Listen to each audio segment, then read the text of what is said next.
Hello, hello, hello বন্ধুরা! তোমরা সবাই কেমন আছো? আশা করছি তোমরা সবাই খুব ভালো আছো এবং সুস্থ আছো। তো আরেকটা লং ভিডিও নিয়ে চলে আসলাম। বন্ধুরা ভিডিওটা অনেক দিনের পোস্টই করব করে করাই হয়নি।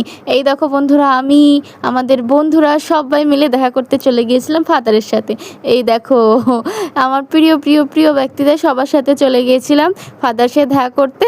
তো সেদিনকারই লং ভিডিও কি করলাম না করলাম সব কিছুই তোমাদের এই ভিডিওর সাথে দেখতে পারবেন। তো লং ভিডিও তো একটু পোস্ট করতে হবে, ভিডিওগুলো করি কিন্তু এডিট করব করে সে ভিডিওগুলো আর পোস্টই করা হয় না। তো তোমরা দেখে জানিও কেমন লাগছে পুরো ভিডিওটা। অত সুন্দর করে সাজিয়ে গুছিয়ে কথা বলতে পারি না, তো যেভাবেই পারছি বললাম। এই যে আমি ঝটপট করে রেডি হয়ে বাড়ি থেকে বেরিয়ে গেছি। এই যে আমার বাড়ির রাস্তা, কে কে চেনো বলো? তো সবাইকে অসংখ্য ধন্যবাদ আমাকে এতটা ভালোবাসা দেওয়ার জন্য। সব সময় তোমরা প্রতিটা পোস্টে আমাকে এতটা ভালোবাসা দাও। তো অনেক ভালোবাসা রইল আমার সকল প্রিয় বন্ধুদের জন্য। তোমাদের সবাই কি করছো? সবার খাওয়া দাওয়া হয়ে গেছে কিনা অবশ্যই জানাবে। আর এই দেখো আমি রেডি হয়ে চলে যাচ্ছি। তারপর আর কি যে আমাকে একটু দেখিয়ে নিলাম, খুব বাতাস ছিল। গাড়ি যখন চলে তখন তো হয় স্বাভাবিক চুলগুলো বারবার সামনে চলে আসছিল আর কি। তারপরেও আর আমাকে সেদিন কেমন লাগছিল অবশ্যই কিন্তু জানাবে। তোমরা রিলস ভিডিওতে দেখে নিয়েছো আমি পোস্ট করেছিলাম, তো অনেকগুলো লং ভিডিও আছে সেগুলো এবার আস্তে করে পোস্ট করতে হবে।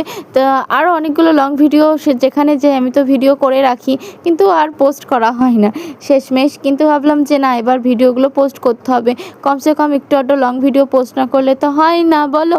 তো এই দেখো টিকিট কেটে নিলাম আমরা স্টেশনে, আমাদের অশোকনগর স্টেশনে পৌঁছে গেছি। তো বললাম ঠিক আছে তুমি টিকিট কাটতে লাগো, আমি একটু সামনের দিকে এগিয়ে যাই। তো আমি সামনের দিকে যাচ্ছিলাম একটু আস্তে করে ভিডিও করতে। তো এখন আমার খুব ভালো লাগে ভিডিও করতে সব কিছু। আর আমি সব সময় ভিডিও করতে ছবি তুলতে খুব পছন্দ করি। আর এই দেখো লটারির দোকানে, আর এই দেখো মিষ্টি, ওরে বাবা গো মিষ্টি। সত্যি সেদিন যে এত ভালোবাসা পেয়েছি, তোমরা পুরো ভিডিওটা দেখো অবশ্যই বুঝতে পারবে। তো আমাদের প্রিয় ফাদার কিন্তু খুব ভালো মনের একজন মানুষ। মানে তার সম্পর্কে যতই বলবো কম বলা হবে। তো আমরা এখানে গিয়েছিলাম, গিয়ে এখানে অনেকক্ষণই দাঁড়াতে হয়েছিল, ট্রেনটা অনেকটাই লেট ছিল। তো আমি দাঁড়ালাম, ঘুরে ফিরে দেখছিলাম। আর এই যে আমরা এখন বনগাঁতে পৌঁছে গেছি। বনগাঁতে ব্রিজ আছে একটা, নামটা ভুলে গেলাম জায়গাটার নাম। যাই হোক সেই ব্রিজের ওখানে এবার আমরা এখানে আমার আরও প্রিয় দুজন দাদাভাইয়ের সাথে দেখা হবে, তো তাদের জন্যই অপেক্ষা করছি। আর ভাবছিলাম কোনো কিছু একটা গিফট করব, কি গিফট করব আমাদের সকলের প্রিয় ফাদারকে, তো সেটাই তো বুঝতে পারছিলাম না।